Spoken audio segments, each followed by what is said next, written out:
All looking forward to hearing the anaesthetic perspective of this very complex case.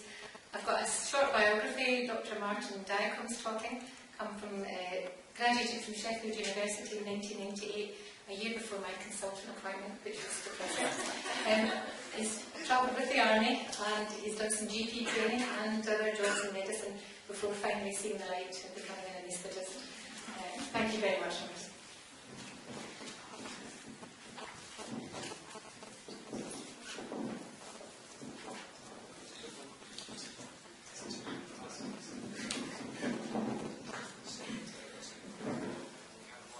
Can you hear me back?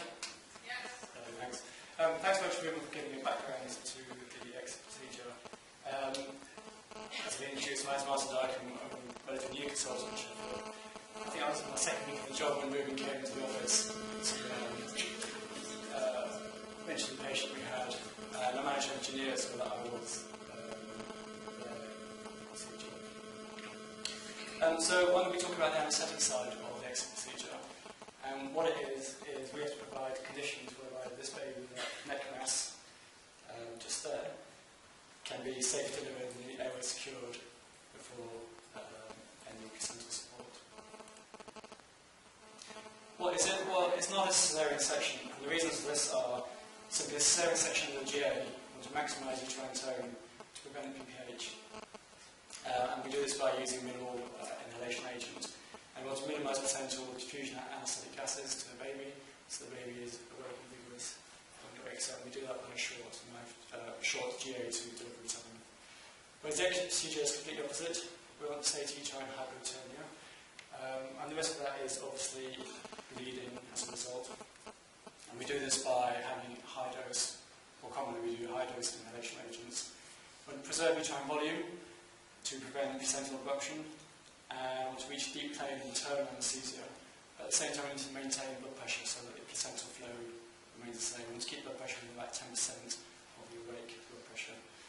And we also want to make sure the baby's anaesthetised so that they can carry out the intubation or any surgery that's required with an immobile baby at least, and preferably some anaesthesia on board as well. With my military background, I like to be prepared. I like to use acronyms as well. So these are 7 Ps, which are proper planning and preparation to prevent physical performance. And I'm just going to re-emphasise what Ruben's been saying about the MDT. It's very important to have an MDT beforehand, everyone to meet together. To reinforce also preparation, this is a quote here: "He who fails to plan is planning to fail." And do you know whose quote this is? Churchill, I heard that. Correct? So what we need is a MDT. We've already seen who's present at the meeting, and what it gives us is a chance to sit down, everyone to put forward their concern, or their plan for on the day, and also any concerns they have, and to work through various scenarios. The big thing that comes out of the MDT is actually trying to think about logistics of inside the theatre, who's going to be where, so that we don't tread on toes or fall over or make things unsterile and so on. So what we need is a theatre box. Every theatre has a way in and a way out. I'm sorry if at the back you can't see, but there's things at the bottom of the slide here. Theatre has an anaesthetic room, and our theatre also has a separate resus room, which we use for the first baby that came out. There's no point having theatre without a patient. And this patient's pregnant, so she's got a baby on board. We need an anaesthetic machine, so the patient's going to go to sleep, and that needs anaesthetic consultant. I also had another consultant with Martin Feast for moral support, and an anaesthetic registrar who we used as a scribe, and that's quite important. And I apologise for the text there. I actually brought the Mac with me, and it wouldn't work with the projection system, so I'll put it on the PC. That says airway trolley. Anaesthetists can't possibly work without an ODP, so we had an ODP to deal with the mother, and a separate ODP who was managing the cell salvage. We also had a run-in case of massive hemorrhage to collect blood and proper clotting products. Obviously, the mother's going to have an operation, so she needs a couple of surgeons. The surgeon can't work without scrub nurse and circulating practitioners. And instrument trays at the top there, the one below is diathermy and the little box box is suction. So the baby needs the paediatric anaesthetist, paediatric surgeon, and the paediatric ODP. The paediatric ODP box is slightly larger, it's not representative of the size of the ODP. So I can do it split in the text. So apologies to inferior. And they have an instrument table. Baby, when it comes out, has a resuscitator. Now, one of the things that came out of the MDT was where we're going to place the resuscitator. And initially, the plan was to put it down here. But then that would cause problems with us accessing our anaesthetic room with a resuscitator and lots of people around it. So one of the important points that came out of the MDT was to put it on the back wall, so everyone's well. And then the resuscitator has neonatal sisters and a neonatologist. Bit of random equipment theatre. Computer on the side here, table and some random equipment in the top corner. Video camera. He wasn't really fat, but that's his footprint in terms of his video camera and his step that he had as well. And then some random people as well, spectators. So as you can see, theatre was pretty full. And you really need to minimise it to essential personnel because of the theatre. So one of the things after the MDT was I came up with an anaesthetic plan which was adjusted from the two previous exits that had been done in Sheffield and modified it relevant to our case. I saw the patient at least 48 hours in advance and went through the usual consent process. I think it's important to emphasise to the patient that in the case of maternal hemorrhage, we would terminate the procedure early and that would lead to a poor fetal outcome. Because there's no point having a nice, happy baby, but a mother who's bleeding out and her morbidity or even mortality as a result. Important to pre-warn the blood bank, so they know that we are doing a potentially leading case, and we actually arranged 6 units of blood to be available in the obstetric theatres. Again, I came up with an equipment list, which obviously you can't read there, but it's just a list of equipment that we'd need on the day to make sure it's all available and sourced and nothing was forgotten at the time. And also a list of drugs to prepare, a number of GA drugs, infusions and emergency drugs. So now anaesthetic plan, usual pre-med validity in sodium citrate, important to warm the theatre both for the mother in terms of maximising her coagulation status and waking up at the end, and also for the baby because you've got this wet baby who's going to be evaporating and cooling down quite rapidly, so increasing the theatre ambient temperature. And as I've already said, we gave the mother general anaesthetic. There are other ways of doing it which I'll mention towards the end. Before induction, always check by the surgeon, check the live fetus, or in the case of twins, which is the 17 twin. Straightforward 16 gauge IV access, standard monitoring. I did use BIS, more an academic thing really, because using the MACA for 2.5 that we're using, you'd expect BIS to be pretty low. And as predictably happens, the BIS actually fell off, so didn't get any really good numbers from it. Usual rapid symptom reduction with clinical depression. Once the patient's asleep, there's plenty of time. There's no rush. We chose to put in 2 14-gauge IV access cannulas in case of bleeding. Attached level 1 infuser, which was preloaded with some Hartmans, which is one of those big drips, and inserting arterial line.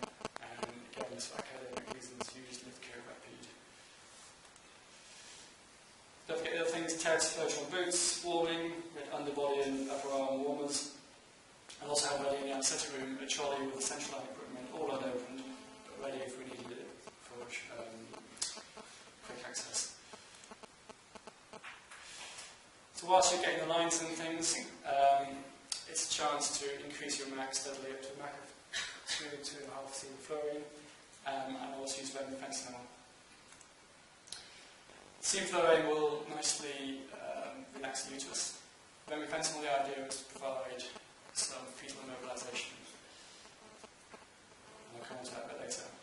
If the sevoflurane wasn't relaxing the uterus enough, and this is where communication with the surgeon comes into play, is you can actually use GTN to give a bolus and provide infusion GTN to provide uterine relaxation. You actually only need very small doses in order to do that.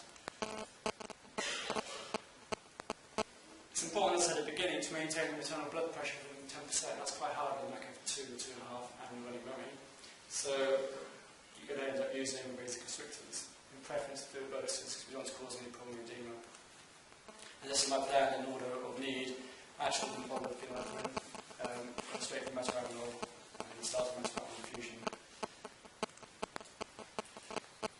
In the event of hemorrhage, plan was to give tranexamic acid, use a level 1 infuser which was there and ready to go.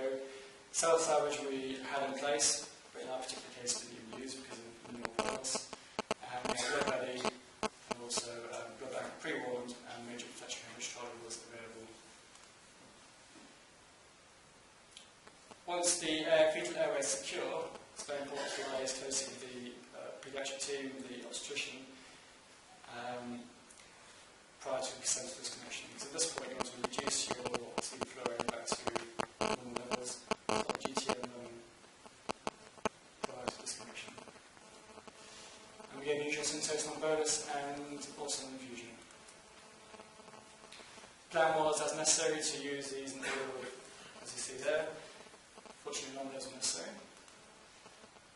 If you're faced with a uterus that isn't contracting at the end of it all, you can consider stopping soup flow and using TIVA, propofol TIVA, to take out the whole inhalation agent aspect of it. At the end, usual assessment before we wake them up, make sure they're warm, make sure their gases are normal. We go on ADPC and morphine, didn't do attack box, but that could be considered. Afterwards, our lady went to our obstetric HDU, which is a high observation ward, not the classical HDU. Most likely complication was either early or late PPH, and if necessary, ITU were aware that we were doing this patient. That's how we did it. There are other ways of doing it in literature. There are references at the bottom which most people really can't see. It has been done in a regional anesthesia. There's a case series, I can't remember where now, but there's a case series where it's been done in the CSE or continuous spinal anesthesia. And this may be indicated in those cases where the mother refuses to go to sleep, there's a known history of malignant hypothermia, or known difficult intubation. My opinion would be if it's difficult intubation, you want to secure the airway safely at the start, rather than faff about later. Problems with the regional technique: well, the fetus isn't anaesthetised, so you may need to give the fetus muscle relaxant and an anaesthetic, either fentanyl or ketamine. Some people have used remifentanil, provide mobilisation, even as close as low as 0.15 mics per kilo per minute. It's been proven to do that for fetal surgery. In our case, when the first baby came out, you saw in the video was trying to breathe. I was running Remi at 1 nanogram per mil, and I increased it up to 3 once I saw the first baby came out breathing. The second one didn't make any switch of it. It may have been the fact that I increased the remifentanil, I don't know. Because you're not giving the inhalation agent with the regional technique, you need to give more etocolytics, such as GTN or salbutamol. The patient needs to be motivated. And I don't know about you, but I find it quite scary. You know what's happening to my baby and getting work at the same time. Not that I'm going to have one. Other reports have been using TIVA, and there's a case report of someone with a strong family history of LH. It wasn't a personal history, but I think their paternal grandfather, paternal uncle, both had a history of LH. And they used propofol, Remi, and GTM for that. There's a case report in Israel, someone using a GA, nitrous oxide, 60% nitrous oxide, 40% oxygen, midazolam, and they only gave 5 milligrams, and remifentanil. And they call that a GA. Make of it what you want. And they gave GTM for uterine relaxation. Not something I recommend. Ruben's already covered some of this, but there's a paper from the big centre in America, Cincinnati, which has one of the biggest case series in the world. And they went through all the pitfalls of the exit procedure. And as anaesthetists, the ones we can influence are the ones highlighted. So those can't read it. The first one is failure to achieve adequate uterine relaxation, and that will compromise uteroplacental gas exchange. The second one is failure to use deep inhalation anaesthesia, and that will cause inadequate uterine relaxation and poor gas exchange again. Third one is failure to maintain adequate maternal blood pressure. That will cause poor uterine artery perfusion or compromise uteroplacental gas exchange. Fourth one is failure to allow sufficient time for the return uterine tone. So that's where your communication at the end comes into play. uterine ectoneal and will lead to uterine ectoneal maternal hemorrhage. And the last one is failure to recognise maternal indications of terminating the exit. As I said at the beginning of your pre-op assessment, you need to re-emphasise to your patient that you will perhaps need to terminate early in case of maternal hemorrhage. Complications. There's a retrospective review of 31 consecutive procedures in America. Average maternal blood loss was pretty much part of most sections we do. They only had 2 maternal complications. One was blood loss of 2.5 litres, and that was bleeding from the placental edge. And it's very important that when you're doing this, where they're going to bleed from is the placental edge, which may be disguised. You can't see it because of everything else that's going on. So it's important to watch out for that. And there's a late complication at the second pregnancy where the hysterectomy scar dehisced. And that was noticed in that section, but no second baby wasn't compromised. There's a retrospective cohort study, compared 34 consecutive exit procedures with 52 sections. I didn't say how the 52 normal sections were recruited. Estimated blood loss was significantly different. However, there's no significant difference in the hematocrit change. There were increased wound complications, presumably that's because of the increased length of operating time and also the manipulation that's going on around the wound site. There's a single case report of maternal hemorrhage, bleeding from uterine incision. This baby had fetal cervical teratoma. 2.5 litres of blood loss, at which point they had maternal hemodynamic compromise. And as a result of that, the baby was also compromised and had a fetal bradycardia. After 29 minutes, they abandoned the procedure, and they actually did manage to intubate the patient by lifting the mass off the trachea. And the total blood loss for the lady is 4 litres. This lady we mentioned on the BBC News website. There's a write-up back in February about how great the paediatric anaesthetists and surgeons were. As you might expect, the obstetric anaesthetists and surgeons didn't get mentioned. But I'm not going to.